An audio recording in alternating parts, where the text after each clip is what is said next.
रजनीगंधा प्रेजेंट्स बिहार किसका, powered by नोवा शुद्ध देसी घी। यूं ही नहीं ताज ताज बन जाता है, शिल्पकारों का हुनर और चुनिंदा संगमरमर ताज को नायाब बनाते हैं। कुछ ऐसे ही चुनिंदा जगहों से बस खास ही चुनकर लाता हूँ। कतरे कतरे को मैं हीरे सा परखता हूँ। यूं ही नहीं मैं रजनीगंधा बन जाता हूँ।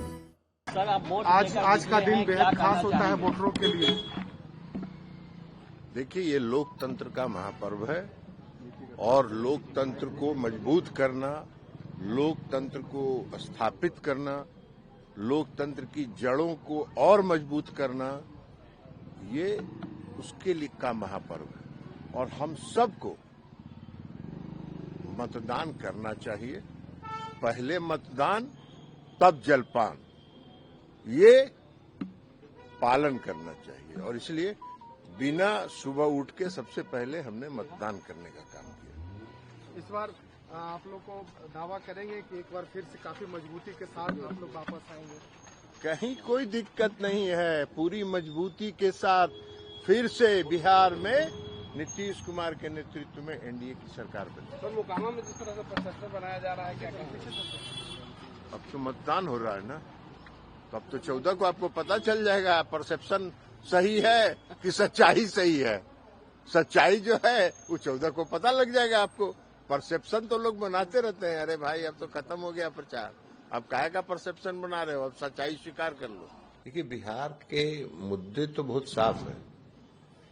बिहार का मुद्दा है विकास मॉडल, जो बिहार में पिछले 20 वर्षों में नीतीश कुमार जी के नेतृत्व में जो सरकार है उसने जो बिहार को का विकास किया है, आधारभूत संरचना के क्षेत्र में सड़क, बिजली, अस्पताल, स्वास्थ्य सेवा, शिक्षा, बेरोजगारी दूर करने की दिशा में, सरकारी नौकरी देने की दिशा में, ये सारे मुद्दे तो जनता जानती है और जो जनहित के समस्याएं थे उसका निदान ये सब लोग जानते हैं। गांव गांव में लोग इस बात की चर्चा कर रहे हैं कि बिहार में विकास मॉडल है। और दूसरे तरफ जो लोग वोट मांग रहे हैं महागठबंधन के लोग, उनका भी एक मॉडल है, 15 साल का बिहार, जो जंगल राज के नाम से जाना जाता था, जहां लोग शाम में 7 बजे के बाद नहीं निकलते थे, बिजली कहीं नहीं थी, सड़क तो गड्ढा था, गड्ढा सड़क के नाम पर गड्ढा था, अस्पताल में कोई मरीज इलाज कराने सरकारी अस्पताल में नहीं जाता था, स्कूल के गांव के स्कूल के बच्चे, स्कूल का भवन ध्वस्त था, बच्चे गाछ के नीचे गांव के पढ़ते थे। आज हर गांव में जाके देखिए, हर पंचायत में जाके देखिए, नया भवन बन के तैयार है स्कूल का, वहां बच्चे पढ़ते हैं। 5 लाख लगभग शिक्षकों की बहाली हुई, लोक सेवा आयोग से शिक्षकों की बहाली हुई। तो ये विकास मॉडल है बिहार की जनता के सामने। आज बिहार की जनता अमन चैन से रह रही है, ये बकवास है। यूपीए की भी सरकार थी, लालू जी भी रेल मंत्री रहे हैं। देखिए, छठ पर्व जो है, दशहरा और दिवाली, छठ, ये तीनों पर्व एक साथ होता है लगभग। और जो बिहार से बाहर जो लोग रहते हैं, जो नौकरी चाकरी में रहते हैं, वो बेचारे छठ में किसी तरह ट्रेन के छत पर चढ़ के,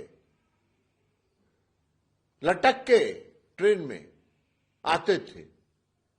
और अगर बिहार के बाहर रहने वाले लोगों के लिए केंद्र की सरकार और मोदी सरकार ने अगर ये फैसला किया कि हम विशेष ट्रेन चलाएंगे, बिहार में इतने लोग बिहार के बाहर के रहने वाले हैं, वो जाते हैं, तो बिहार के लोगों को यहां नहीं आने देना है। यही काम तो करते थे लालू जी। छठ में, दिवाली में, दशहरा में जो बिहार के बाहर के लोग हैं वो नहीं आते थे, पता नहीं कौन कहां किडनैप हो जाएगा। ये नीतीश कुमार जी का राज है, जो 20 साल में लोग हर गांव में परिवार के साथ विदेशों से आते हैं, देश की तो बात छोड़ दीजिए, विदेश में जो परिवार रहता है वो परिवार भी आता है छठ में। और कई लोग हम लोगों से मिलते हैं जहाज में, आके कहते हैं कि हम लोग 15 साल के बाद नीतीश कुमार जी का राज जब प्रारंभ हुआ तब हम लोग भी घर आने लगे, न गांव 20 साल से हम लोग गए नहीं थे। ये उन लोगों की सोच थी।